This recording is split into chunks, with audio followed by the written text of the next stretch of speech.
Welcome everybody to the Publishing Performance Show. Today I'm really happy to be joined by Nick Thacker, and in this episode we're going to be talking about how you can become a writer in 1 year. Now Nick is a really prolific writer. He's written loads and loads of books. I don't even know how many he's written. He's written so many books I can't even count them anymore. But in this episode we're going to be talking about how Nick can take your writing progress from being in a full-time job or just writing as a hobby to being a full-time writer in a year, and much, much more. So I hope you enjoy the episode as much as I enjoyed chatting to him. Hi everyone, welcome to the Publishing Performance Show. I'm really happy today to be joined by Nick Thacker, who's a best-selling author in multiple genres and an entrepreneur. So thank you, Nick, for joining the call today. Well, thanks for having me. Glad to be here. Yeah, I mean, I've been following you around the internet for quite a long time now, so it's really happy to have you on the show finally. Oh, good. Yeah, no, glad to be here, man. It's a cool show. I think it's gonna be fun. Thank you. Well, let's start just at the beginning of your writing career. So could you tell us a bit about your backgrounds and how you got into writing in the first place? Oh, I love this story because I'm probably the only, maybe not, I wouldn't say only, but I probably one of the few authors who admits that I never wanted to be an author. I hated writing growing up. I remember in English class, we would have to write essays about these books that they made us read, and I hated every single book. I hated writing. And I remember my senior year of high school, I said, I'm done. I'm never going to write anything ever again. Of course, I went to college and had to write more essays, but I hated it all the time. Got into marketing, long story, but ended up in marketing, doing web design, sales, things like that. And at that company, when I was doing marketing, I started writing a book. And the reason I started writing a book was that my granddad had passed away, and he and my dad and I had all kind of swapped novels, Michael Crichton, Dan Brown, that kind of stuff. And I thought, well, this would be kind of a cool Christmas gift for my dad the year, his dad passed away, to give him a book that I wrote and see. And the whole goal was to see if he would notice, right? So he'd unwrap it on Christmas Day, and clearly it's a book. Oh, it's hardcover. And he, and this happened. I finished the book and gave it to him on Christmas Day, and he unwrapped it. Didn't know what it was. He just saw that it said The Golden Crystal. And he said, oh, cool. Thanks. Thanks for the book. And then of course my mom said, look who wrote it. And so he looked down and saw who wrote it, and he was like, oh my God, this is really cool. Book was terrible, of course. It was horrendous. I barely got through it. Is it still for sale? I remember it's still for sale. Now, I've since rewritten it and re-released it. It's called The Atlantis Stone, which is it's got some of that sci-fi kind of fantasy element to it, but it's not sci-fi or fantasy. And so originally The Golden Crystal had too much of a sound, that's like, it just sounds too fantasy or whatever. So I got rid of some of that stuff in the book. It changed the title, cover, all that stuff, re-released it. Yeah. It's a good story. I really do like it. But originally, I remember thinking, I got stuck in the middle, and what we call, I now know is called the muddy middle. And I remember stopping, looking at my wife. This is how naive I was, man. I didn't have any idea that there was a whole industry out there about writing. And I remember looking at her and going, I wonder if anyone's ever written a book about like how to do this, how to write a book, how to craft and, outline and all that. I had no idea, of course, then I got on Amazon and found a whole, genre of self-help craft books. And I'm now competing with Stephen King. Yeah, right. Yeah, that was, and Stephen King was one of them, on writing. Yeah. And, I remember I bought a stack of these things, and I just plowed through all of them. There was a few that I loved, a few that I didn't like as much, but the point was it got me through the end of that first book. And again, the plan was I liked the writing process. I liked the creativity. I liked being able to do whatever I wanted to do, but I wasn't a writer. I had never I thought of myself as that. I didn't identify as a writer. And based on my experience writing this first book, I thought, yeah, I'm terrible at this. This is awful. So I'm never going to do this again. But what happened was inevitably all of those really amazing ideas I thought I tried to cram into this first book, and they just didn't all fit. I had research and things that I'm going to make this, relevant, and I just couldn't do it. And so I kept all that stuff aside. I called it my swipe file, because in marketing and advertising, you have a swipe file where you just kind of go back to. I called it my little swipe file, and I used that about 6 months later. And I thought, I kind of want to try this again. Maybe I can like craft a story and use some of the stuff I learned the first time. And dude, that has basically been my process since then. I've written 45 of these things now, and one sweet hockey romance, I might add. That was a dare for my friends. But I've gotten to a point where I think I know what I'm doing, at least a little bit. People seem to like the books, and every time I try to kill a main character, my readers get mad, so I have to keep going. So here we are. I'll never stop. Yeah, great. So the first books you wrote, so you were working in marketing at the time, and you just wrote them as a hobby. What was the point when you realized, oh, actually, maybe I could make this a thing and this could be my thing? Easily 4 or 5 books into it. Okay. So my best-selling book of all time is The Enigma Strain. That is book one of a now 16-book series called the Harvey Bennett Thrillers. Wow. And that book, The Enigma Strain, is the third piece of fiction I ever wrote. I mean, it was the third book that I wrote. So it was the third time I'd tried to do this writing thing. I still didn't know what I was doing. Actually, the goal I set for myself in that book was to see if I could have kind of a multiple point of view main character, male, female sort of thing. And of course, they end up getting together. You know, spoil it. Yeah. That book. So everybody looks at that book and they, oh man, you got 8,000 reviews on that. A lot of them are 5-star, and it just seems like it's doing really well. Yeah, it is. But the first 12 months of its existence, it made $80, right? Right. And so it's just one of these books that, like most of my stuff, I don't have bestsellers. I don't have books that launch to the moon and go to #1 on Amazon. I have books that just slowly start earning money over time. And sure, I put advertising dollars behind them and all that, but it took a long time for me to look back and realize, oh shoot, these are actually making a little bit of money, because they didn't make very much money. So I didn't really worry about the income. I didn't worry about making profit. I was just doing it because it was something I enjoyed, and it was very much not marketing. It was very much not my job, you know? So as a hobby, I just treated it as a hobby. I didn't have any expectation. It was probably 3 years, maybe 4 years into the whole thing. I started in 2011, published the first book in 2012, I think. And so it was maybe 4 years into it when I started realizing, oh, this actually is making a little bit of cash. And then I started kind of applying the marketing mindset to it a Mm. little bit more, thinking, how can I advertise? How can I promote this? How can I get people on a mailing list? Just formalizing a lot of that. And that's when things, again, didn't, I wouldn't say blew up, but that's when things started really trending up. I started to be able to do things, pull some levers, make real change happen. Things that didn't work, I'd stopped doing. Things that worked, I did more of. And I got to the point where I was able to quit my full-time job in 2017, and I never looked back. Yeah. Amazing.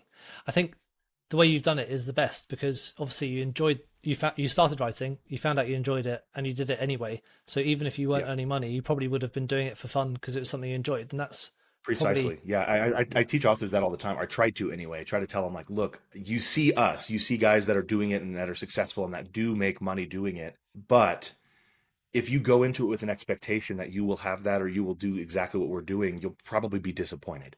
yeah. That doesn't mean it's not possible to be successful. Frankly, I think if you write more books and you just publish as fast as you can, maintaining high quality, it's Hmm. not it's not possible to be successful. It's actually probable. I really believe that. I think it's probable that you will find your success.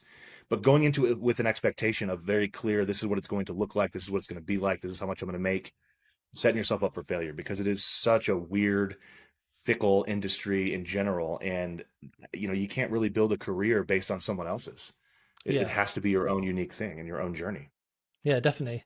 That advice is great, not just for authoring, but like for the whole business side of authoring as well, because For I sure. Yeah. find Yeah. you've got to enjoy those other parts. And there's some parts of the business which I don't really enjoy. I don't really love social media, for example, but I Sure. find that I enjoy it more when I've got good content to put out and I've got stuff that I'm proud of. So it's kind of doing that work in the first place and enjoying that part of it. The other parts become more enjoyable as a result, because I, yeah. you're I not always tell talking. people, yeah, you can't market something that doesn't exist. So, Mm, you're thinking about social media, you're thinking about building a website, all that. Well, if you don't have a book, if you don't have a body of work to promote, there's no point in doing that other stuff, And yeah. so it's always like, hey, the most important thing and the best marketing is release the next book. Just get the next Hmm. one out, right? Yeah, definitely. So you're talking just now about your book, the bestseller. That book, you said in the first year it only made $80 or something like that. Yeah. Yeah. Yeah. What was it that flips that switch from being a book that basically didn't do anything to something that is now making lots of money? Well, I mean, I got 3 or 4 books into it, so it became a Right. series for one. I think if it was a standalone book, like my first 2 books, they still make more than $80, maybe $500 a year, Yeah. which isn't much. I mean, that's not a career. That's just cool, right? Right. Yeah. So those Yeah. first 2 books that are standalone, I think they could have done the same thing had I also gone back and rewritten them like I did and added to the series. But right now they're just book one of nothing, And so the Enigma Strain is book one of, like I said, a now 16, maybe 16. I'm either working on 16 or 17. I don't know. I don't do math. I didn't become a writer to do math. There's a lot of books in the series, and it was probably wasn't until book 3 at the least where I started really seeing some traction, seeing some sales come in. And that was basically my first lesson in giving the readers what they want. And generally speaking, more often than not, they want more books. They don't want a Hmm. standalone. They want 3 books or 6 books or 9 books, something in a series that they can latch onto and continue reading. And I captured something in there. There's some essence in the characters that people wanted to read on and see what they did next. I mean, I did as well. I wrote these characters that I thought, hey, I want to see what they do after this. How do they become a team, partners? And so I just started doing that. I think it was probably book 3, the Ice Chasm, after I released that one and started working on book 4, where I started thinking, oh, okay, cool. This one series is actually making a little bit of money. Yeah. But again, I mentioned, it was the Enigma strain that made me realize there's income potential in all of this, because the Enigma strain came out, even though it only did $80 in the first 12 months, having the backlist now, having 2 other books raised the career, right? And, it wasn't just financial. It was people were starting to sign up to my mailing list.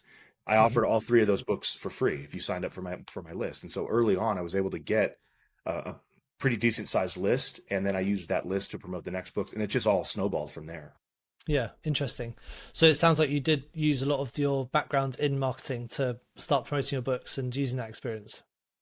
Yeah, the thing is, it's not very advanced marketing. It No. wasn't anything crazy. I wasn't doing anything anyone else. I mean, we all know the stuff now, right? We all know about mailing lists and social media and advertising, which, by the way, are the 3 big buckets that I have. That those are the 3 things all authors should be doing something in. Hmm.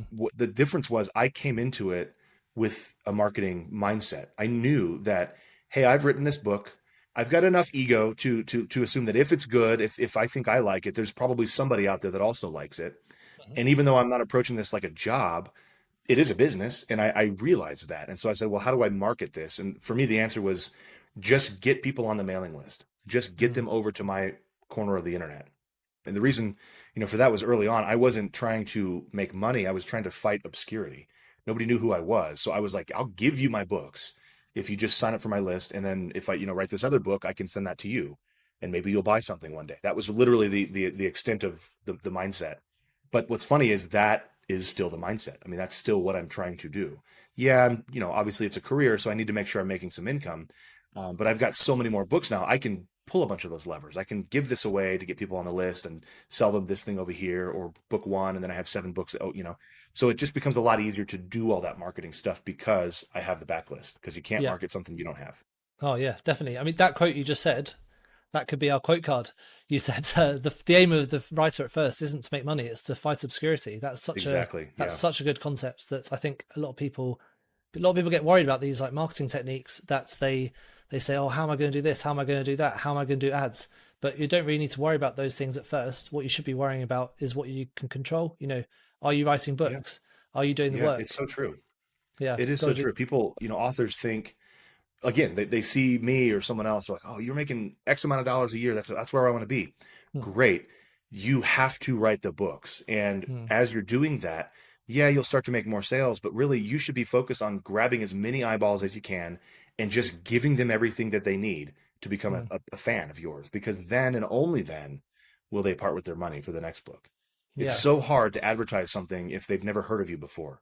yeah, They don't just need to know it's a good book. They need to know, oh, this is an author who knows what they're doing. Because the last thing we want is to buy a book, even if it's $2, and we get halfway through it and we realize the author doesn't know what they're doing, yeah, and it's just like, oh, this was a waste of time. I'm not going to finish it, right? So yeah, you got to have that kind of rapport in the industry. You have to have a little bit of, a clout even. That doesn't mean you have to be super well known and have big branding campaigns. It just means you have to write more books. Mhm. And when you start to do that and give that book away because they don't know who you are, then over the course of years, people will say, oh, no, I know that name. I'm going to go buy that next book. Or I'm on his list. I heard about that book. I'm going to go grab it. And you Hmm. start to make real money there. But that Yeah. that goal has never changed for me. Yeah, I want to make money, but the way to make money is to find more people to give my books to. Hmm. Yeah, definitely. Well, everyone's, unless you're already famous or you've got reputation or you're writing about something Right. you know a lot about, everyone starts at zero, and you've got Right. to Right. build that reputation. The first person on your mailing list, that's the first step. And Yeah. I think J.K. Rowling said when she first started writing, her dream was just to have someone recognize her name when she paid with credit card. So Yeah. she's got Right. kind of a bit past that now. When you were going from you work a lot with people on helping them to go full time and to do that, Yeah. that dream of making a career out of this. So when you first made that leap and you thought, actually I can make a thing about this, can you think about some of the obstacles and the difficulties you had and how you overcame them? Yeah, for becoming a career author in that Exactly. sense. Yeah. Yeah, I mean, look, I run a company called Book Career in a Year, and it sounds tongue in cheek. It sounds kind of like, oh, that's funny, as if we could do that. Yeah, it's a big, lofty goal, right? Have an entire book career, meaning whatever financial stability, whatever number that is for you in 12 months. Like that's a lot to think of.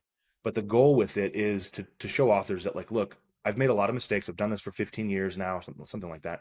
And I know what I'm doing. And I know that if you're writing genre fiction, commercial fiction, whatever you want to call it, so romance, sci-fi, thriller, mystery, that kind of, not literary fiction, not poetry, not memoir, but you're writing stuff that is intended to sell to like a mass audience, it is absolutely possible. And as I said before, if you're doing these things right, it's probable that you'll have a career out of it. And yes, a year is probably fast because you will make mistakes. You should make mistakes. You should fail. You should learn from those mistakes. But if you did everything exactly the way that I'm trying to show people, it's probable that you'll do this very quickly. And so some of those mistakes we've kind of touched on already. It's like not wanting to write the next book or not writing the next book because you think you're going to chase social media. You're going to go be the next TikTok sensation with your one book. Hey, that's great. If you can maintain writing the next book while you do TikTok, then go do TikTok. But if you don't have the next book and you're not working on the next book or you're not carving out enough hours in the day to write the next book, there's nothing else you should be doing. Get the next book out. The next mistake, again, I touched on this earlier, but I believe authors as a species, we love shiny objects. We have shiny object syndrome. We go look at the next thing like TikTok or whatever it is and say, oh, I need that. That's the secret, right? We see one guy blow up or one girl blow up over here and we're like, oh, that must be the thing that I'm missing. It's not. That's not the thing you're missing. The thing you're missing is write the next book, learn from the mistake, figure out what to do next, figure out what to do better. I've also said this too. Part of that shiny object syndrome is there's 3 things authors should be doing. That's 3. Email marketing is probably the first one. So get a list, get people coming to your website to get on your mailing list. I coach people through that all the time because people think, oh, I have a website and somewhere on that website is a subscription box. I'm good. Well, no, you're not, because people may not even know where that box is. They're not going to put their information into a box. You have to be very clear about giving them something. And these days, like mine, it has to be something that's worth giving their email address away because we all get thousands of emails a day. So give them 3 books, give them 5 books, give them at the very least an entire book written by you and to incentivize them. But then show us what that looks like. Make it pretty, make it look good. So make it pop up when they get to the website. Don't hide that off in a corner and then say, "Oh, I'm good." Because you're not. You're not getting the eyeballs there that you should. That's the first thing.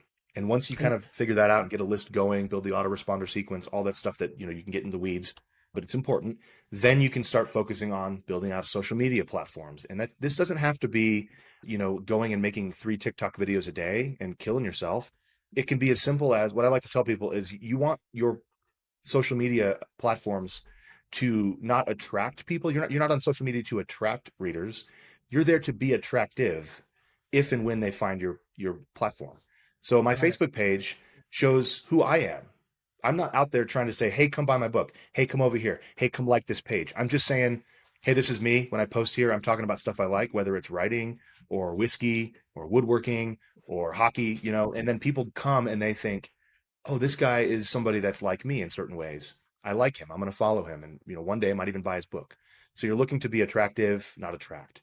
And that's the second bucket. The third one is advertising, which we don't have to get into because it's just a whole other thing as well. But if you're an author with a backlist, you've got some books out, you've got something in series, especially, it's time to start thinking about advertising. It doesn't have to be much, but it's time to start thinking about how can you buy eyeballs to get onto your work. Assuming everything's set up really well, Amazon's pretty good about converting people. So you can send people to Amazon. They have a good cover, have a good description, have a good blurb, pricing, all that stuff matters.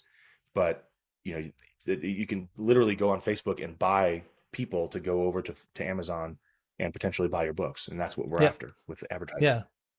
So that's really interesting. So obviously the main thing is what you're saying is the book's got to be written. You got to have that initial work there, but the main thing that's going to get you from being, just a writer who's doing it in their spare time to being able to go full time is to start to understand those different marketing strategies that you can use, starting with getting your mailing list done. And this is something we hear like over and over again in these Yeah. sessions. I think for some people, they have if they're non-fiction writers especially, it's quite easy to create a giveaway to get people to sign up for your mailing list, but it's a bit more difficult with the fiction writers. So what are some of the tips you have for what fiction writers can give away in order to get that first step of really getting the mailing list started? Yeah, so I think you're thinking very creatively. Like nonfiction, there are a lot of easy, creative things we can do. So if you're writing, a history book, for example, you can find, little fake artifacts and trinkets of that time period and Mm-hmm. give those away. Sure, absolutely. But it doesn't have to be that complicated. Like with fiction, we're writing books. So the first thing you should think of giving away is a book. And again, when I first started, I had 3 books out when I started my mailing list before that, but I wasn't really focused on making this a career. As I said, I just sort of treated it as a hobby until I had at least 3 books. But I remember I had 3 books out. They were the only books I'd ever written. I didn't have short stories. I didn't have any chapters. I just had books. And those were the same 3 books that I gave away on my mailing list. And so authors hear that and they think, well, I mean, gosh, you're getting people on your mailing list. You're just giving them the book. And then you don't have anything to sell them. No, I don't. I gave them the books because for me, getting them on the list was way more important, especially early on. And that's still the case, but now I've got 43 other books I can sell them. So I don't have to Yeah. worry about giving those 3 away. Also, they might So leave you don't a overthink review it. as well on Amazon for that book. Well, that's the thing. And that's part of my autoresponder sequence is like, yeah, hey, I gave you the book.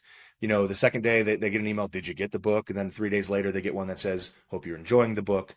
And then eventually they get an email that says, would you review the book? I mean, by now, Mm-hmm. and by the way, I've got little stories in each of those emails. So it's not just that, Yeah. boring question, but that's the call to action in each of those emails. And by the time they get the review question, they should know a little bit about who I am. They've probably read some of it if they're interested.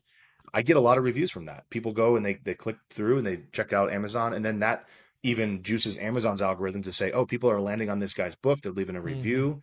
Let's show his other books to them, And so that's how Amazon works. I mean, it's all just this AI machine learning algorithm that Yep. shows people stuff based on what they've clicked and purchased and reviewed before. So back to your question, yeah, don't overthink it. I mean, I start with a book. If you only have one book, give the whole book away. If you're writing the book, the first book you've ever written, give away a chapter, give away whatever you can. But think in terms of, you're not just doing the bare minimum to get people to email to subscribe. You need to think in terms of what is the most obvious thing I can give away that's a no-brainer, that is the easiest yes I'm going to get from these people. For me, you come to my website, hey, here's 3 full-length thrillers. Cool. If you like thrillers, you're going to say yes to that. If you don't even know who I am, you're going to say yes to that because it's 3 Mm-hmm. books for the small price of an email address.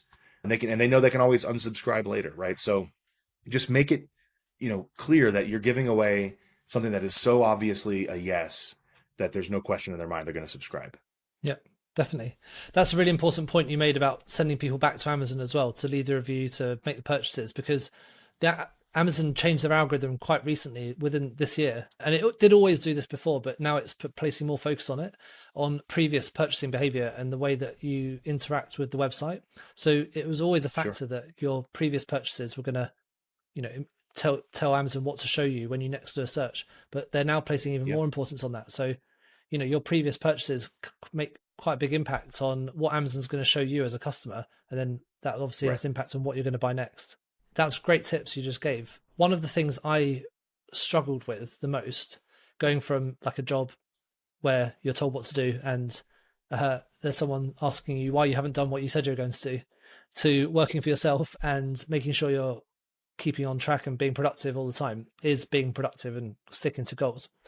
So when you started out, did you have any particular problems that you faced? And also, how did you make sure you were staying productive and, treating it more like a business rather than just a hobby? Yeah, no, I think early on, I didn't come into it with expectations. I didn't know if I could even finish a book. Certainly wasn't worried about how well I wrote. I just wanted to get the words down.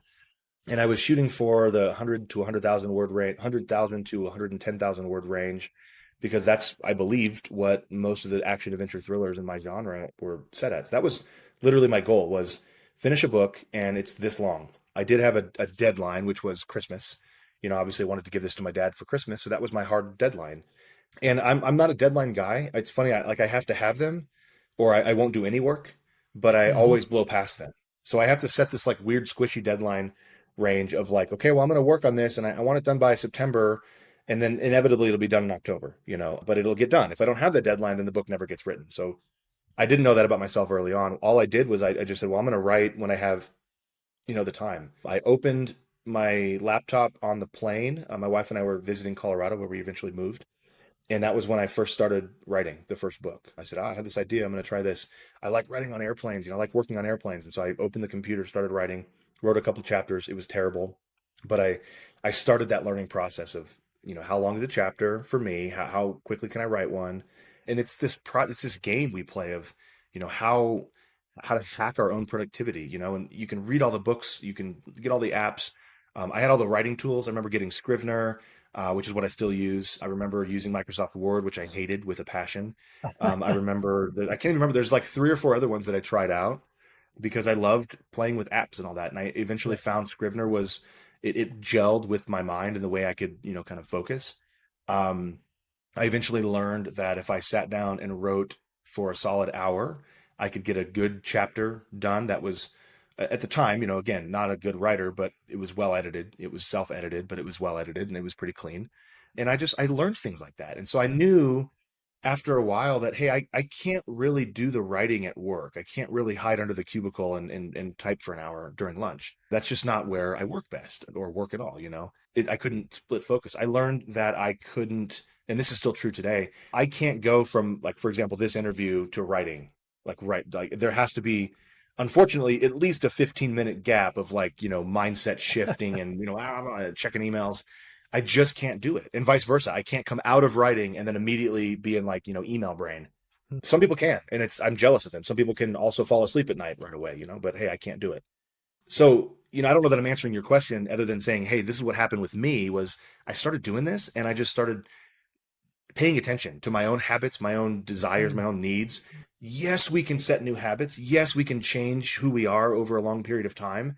But what's more important, or I should say important before you get to any of that, is to figure out what our own personality and habits are.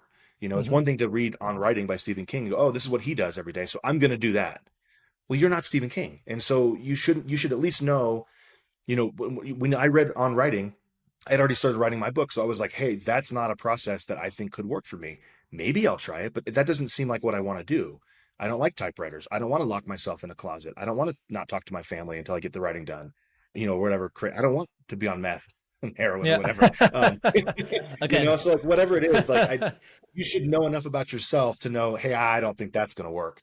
But most authors, I wouldn't say most. There's authors that I talk to that don't do that. They don't realize that they're a human, right? They have habits Hmm. already. They've got ingrained beliefs already, and they're using those, whether they believe it or not, to write and to be productive.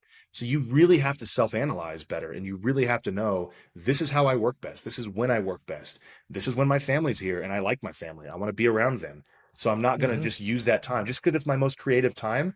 Doesn't mean I'm going to, shut them all out and go hide in the basement and work. You can be creative at another time. You can figure that, So just knowing that stuff about yourself is really, really crucial, because Yeah. then you can apply something like James Clear's book, Atomic Habits, to your own productivity and make really good changes that, that are for the best for you. Mm. I find you can be unproductive by reading productivity books. Oh my gosh, So dude, ain't that the truth? And I'm a productivity guru. I mean, I have all the apps, all the tools. I've read all the books. I know all the stuff, but do I do all of it? Absolutely not. And that's what no. kills me. I do have this belief that reading without action is entertainment. Yeah. Doesn't matter what it Definitely. is. If you're reading history without taking action on that, you're not teaching history somewhere. It's just entertainment. And there's nothing wrong with entertainment. But when it Hmm. comes to something like productivity, if you're reading all these books about productivity and you're not doing anything, you're not implementing them, you're not practicing and doing the hard work of self-reflection, it's just entertainment. Yeah, yeah, definitely. The one thing that I've found that works best for me, and it's not going to be for everyone, but it's something called the Entrepreneur Operating System. It's a Oh book yeah, called EOS. Yeah. Yeah, EOS. Yeah, it's a book called Traction. It's amazing. It's quite like it's Gino Wickman, I believe. Gino Wickman. Yeah, it's a really good book, Yeah. and it's not very authory. It's not very arty. It is quite Right. like set your KPIs and stick to it. But I found Yeah. it's the Yeah. best way to like reflect on your business, and if you are doing that, you know, if you are treating this and you want to become a full-time writer in a year, these are the sort of things you need to be thinking about, I think, because that's when you Yeah. can I'll say, throw one in too. I think EOS for me goes hand in hand with one called the 12-week year, oh, that's a great book. Yeah. which Yeah. is just really, really cool. I love the concept of 12 weeks. And if you do the math, there's an extra week at the end of every quarter for like catching up and finalizing and then setting the new goals. But it's a great way to kind of approach hey, here's what I'm going to get done in a year. And then, the argument there is that you can probably get a lot of that done in just 12 weeks. Yeah, definitely. Yeah. That basically 12-week year plus EOS is my entire productivity system. So There you good go. recommendations. Yeah. There you go. Yeah. Did you find you needed any mindset shift in order when you started going full time? Was there any things you thought maybe you're struggling with self-doubt, or there's things that weren't going exactly the way you wanted it to? Oh my God. Every day, man. Every day. That's still where So I have anxiety. I'm an anxious person. I get really anxious, and over the course of many, many, many hours of therapy and learning and self-reflection, all that, I know my triggers. And so I'm healthy, but I'm still anxious. Right. And so in unhealth, I lean toward being anxious, freaking out about everything, extrapolating this number to mean, oh, we're going to be dead and poor on the street, in a month, all the fear and worry that comes with that. So yeah, every single day is a battle in my own head of mindset shift of, hey, you got here and things aren't really that different than they have been. So you're probably going to be fine next month. Just that self-talk, right?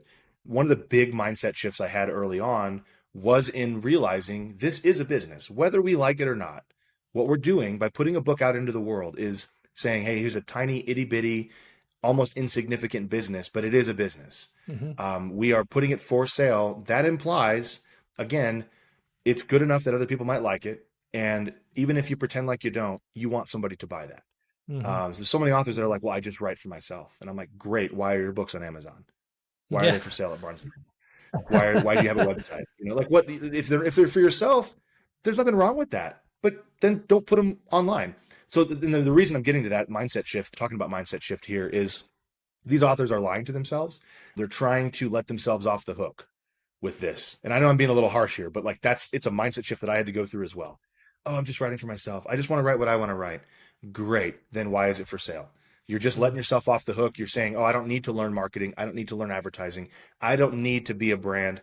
I don't need to focus on, I don't need to do any of this, right? Because I'm just writing for myself. Right. So that's a big mindset shift is no, you're not. You're writing for readers. You're writing for people to come find your book and enjoy your book and become your fan. And that all sounds great. Guess how they have to do that? The mechanism for doing that is capitalism. It's buying the book, or it's signing up for your mailing list. It's getting the book from you somehow. So get over it. That's the mindset shift. Get over that whole, we're in an artsy, creative cottage industry almost, of authors and creatives. We still have to sell our work. We still got to put food on the table. And if you're okay with that, then the mindset shift is just getting over the hump of, hey, you're a creative, you can still be an artist, but you also get to be a businessman or woman, and you get to make these decisions as a business. When you start doing that, and only when you start doing that, will you start to see some of this success that you pretend like you don't want. Yeah, 100%. I couldn't agree more. It's basically the if I could summarize this whole podcast that I do into one sentence, that's kind of, I thought that might resonate. Yeah, right. Yeah, it's all about, you've got to think about this as a business. You're listening to this because you want to sell more books. So if you want to sell more books, you've got to treat it like a business.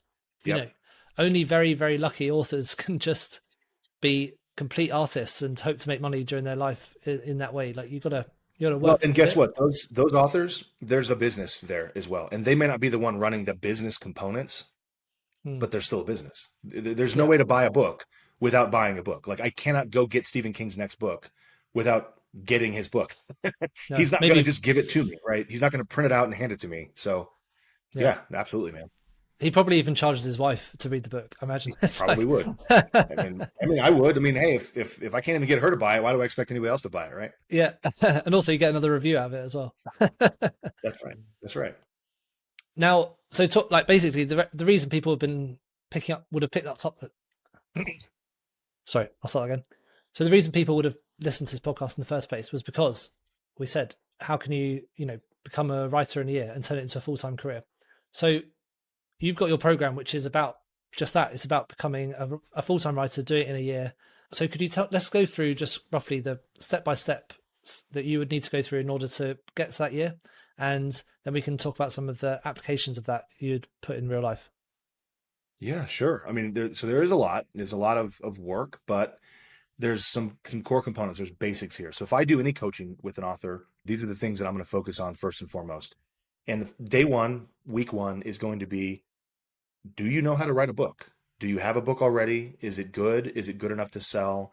If not, are you taking the right steps to learn? There's ways to learn craft, and there's ways to learn structure and pacing and tension, and you need to know your genre, but that's the first kind of big question mark.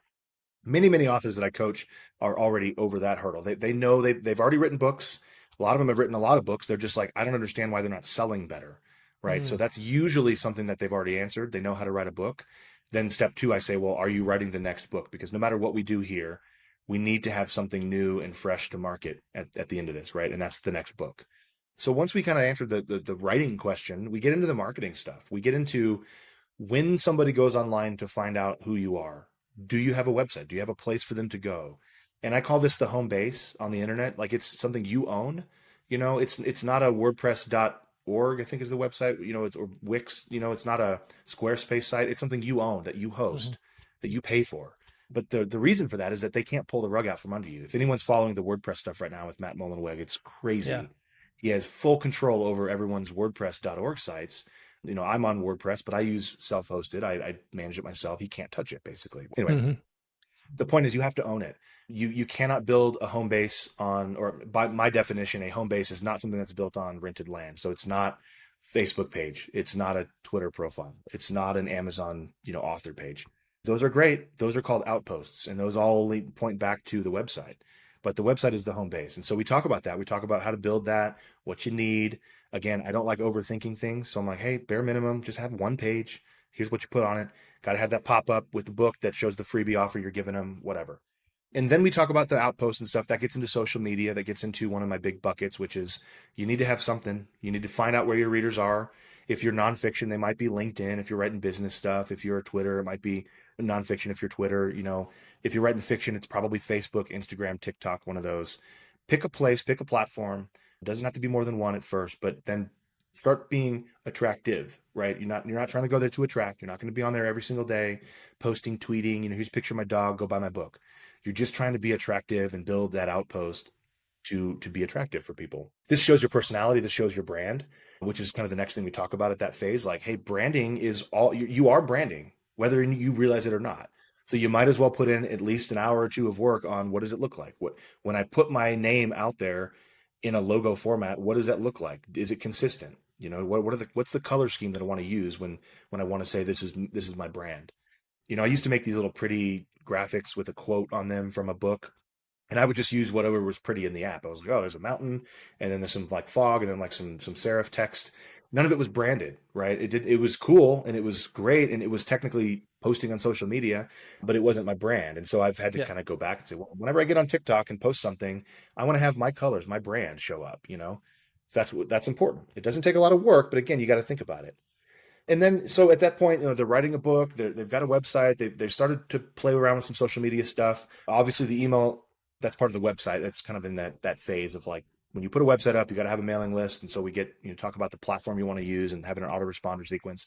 And then we start talking about advertising, because that's, again, it's a huge component, especially now that we have a lot more authors coming online, selling their books. We need to make sure that we can carve out a niche and get those eyeballs over to where we want them, whether it's our website or Amazon. And from there, it's really just a matter of where that particular author is. Do you want to advertise on Facebook or Amazon or both? You have a budget to do both right away. Do you want to try doing BookBub ads? Like there's all sorts of things that we can do that just depend on the genre, the style of the book, who the author is, their personality.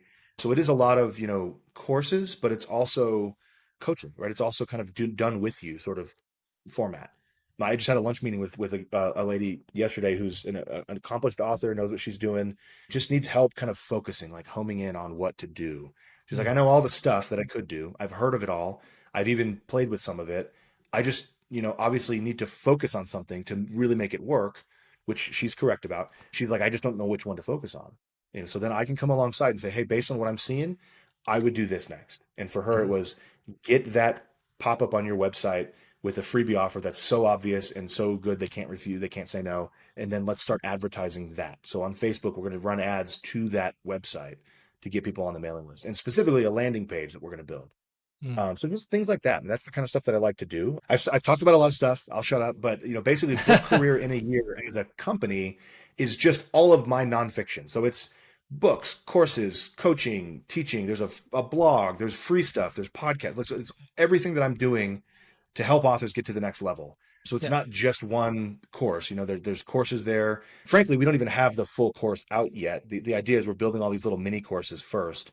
They're full length courses, but they're inexpensive. You can buy them a la carte. Yeah. And then eventually we'll have a course of courses called Book Career in a Year, which is Yeah. what I was talking about. Brilliant. For the people that want to work with you, do you have any expectation about where they'd be with their book, or is it for people who are thinking, you know what, I want to write a book, or is it more, you've got your book, let's get it rolling? I can help either author. I often help authors that have some experience, that have a book at least, if not 3, 4, 5, 6 books out already. That's Okay. not a preference. That's just what, I go to conferences, and a lot of times the appointments I get, or the contacts I get, are authors who already have a book out. They're just like, what do I do next? So for those first time authors, like I said, I do love to coach them as well, because then the conversation is much more around, how do you want to publish this? How do you want to get this out into the world? There's a lot of authors that still believe traditional publishing is the only way to publish. Hmm. And I'm not here to tell them that traditional is bad. I've made a lot of success in the indie world, right? But I own a publishing company now. And so it's important to realize, like, hey, there's a different route here. Like, if you want to do a lot of this yourself, or hire out some of this stuff but maintain full control, indie publishing might be the way to go. And so that's kind of how those coaching sessions would go. Then I can kind of come alongside, like, oh, well, you still want to go that route? Cool. Let's talk about how to get an agent. Let's talk about querying. Let's talk about making sure this book is really in shape for the New York publishing, houses, Mm-hmm. because that's really what they're after in that case. Yeah. Yeah, I've absolutely loved this conversation. It's really nice to have such an honest conversation about like the problems and some of the successes you've had. I really appreciate your time here. Sure. So Yeah. yeah, thank you so much. So if people want to get in contact with you, that's bookcareerinayear.com is the best place to find you. Bookcareerinayear.com. Yeah. Yeah, Yep. brilliant. Yeah, so head there and find loads of different courses all about the different aspects about writing your book. It's really good. Thank you very much. So Yeah. just before we Thank you. go, I've got one final question, which is, what's a book that you recommend everyone should be reading at the moment? Well, so I'm going to give you two. One's fiction, Brilliant. one's nonfiction. One is, I guess they're both technically traditionally published, but one is really helpful for indie authors. It's called Techniques of the Selling Writer by Dwight Swain. It's an old book. He's dead. He's a little out of date in terms of his beliefs, I think. It's probably the polite way, PC way of saying it. But that doesn't come through in the book very much. I think that's just if you know anything about him. But the book is great. He actually taught Jack Bickham, who wrote Scene and Structure. I think it was Scene and Structure. And he like learned from Dwight Swain. But Dwight Swain is the OG, right? He's the original gangster for scenes and sequels and how to craft fiction that sells, like what we're talking about, commercial fiction, no matter the Yep. genre. And so, he gets down into the granular detail of, like, talking about how a sentence is structured. You don't, I see the car out the window as I look out, right? He's like, no, that's not linear. That's not chronological. Like, you look out the window and then you see the car, so he Mm-hmm. just he has a great way of helping frame, like, he's not a flowery prose guy. Let's just say that he's not a literary fiction guy. He's a pulp fiction author, or was. But I found that really, really, really helpful. It was engaging, but it was also very, like, just do this, and I needed that early on. But I still read it. I've got it on my shelf. I still read it. I try to read it once a year. Just very, very apropos, very helpful, good wisdom for crafting fiction. The second one is fiction. I also have this one on my shelf. I have a first edition signed copy I'm really proud of. It's in plastic wrap and all that. But the book is called Amazonia by James Rollins. And if anyone's ever read my book, The Amazon Code, it's book 2 in the Harvey Bennett series. I put in kind of an homage, like a foreword in there to James Rollins. I'm sure he's never read it, but I always said when I wrote, like, I want to write a book like James Rollins. I want it to feel like you're reading a James Rollins novel. He's the guy that I tried to write like. I've met him a couple times. Like, he's a good guy who crafts the best thrillers on the market, in my opinion, as far as the action adventure style. And Amazonia is it's a romp. I mean, it's just fun. It's got a little bit of that kind of fantasy element to it, but not enough that it's a fantasy book. But it's just a really, really well crafted, well done thriller. I like to read that one once a year too, if I can. But the problem is I know the ending now, so it gets Yeah. a little hard. And But if you read everything so I once a year, recommend both then of those. you'll never read anything new. I'll never read anything new. And that's the problem too. Isn't that the irony of it? I became a writer because I loved to read. That was it. And now I'm like, oh, I don't have any time to read. Because if I have time to read, I would feel guilty. I'm like, well, I should be writing, should be working. Yeah, I think everyone feels like that. Oh, thank you so much. There's been really good recommendations as well. Like there's 2 new books I don't know. So thank you for that. And I really appreciate your chat. Yeah, I think people are going to get a lot out of it and look forward to seeing you again soon. Well, thanks a lot. I'm glad to be here and hope it was helpful. Thank you so much for tuning into the Publishing Performance podcast. I really hope you found today's episode inspiring. I love chatting to authors, writers, and people in the publishing world. Now, just before we wrap up, let me tell you about Publishing Performance, the #1 platform for authors who want to increase Amazon book sales, but are not really sure where to start. Now, this show is all about helping you to sell more books. And if you're looking to boost your publishing game and to maximize your book's potential on Amazon, then Publishing Performance is designed to help authors just like you to grow your readership and to reach a much wider audience. Now, I know that Amazon ads can be slightly complicated, which is why Publishing Performance is like having a personalized ad account manager to create your ad campaigns, to choose your best keywords, and to make adjustments in real time. Now, if you're investing in ads, you really want to make sure that your investment is being used effectively, and Publishing Performance does just that.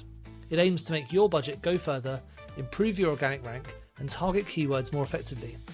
Just go to publishingperformance.com to get started with Amazon ads for just $1.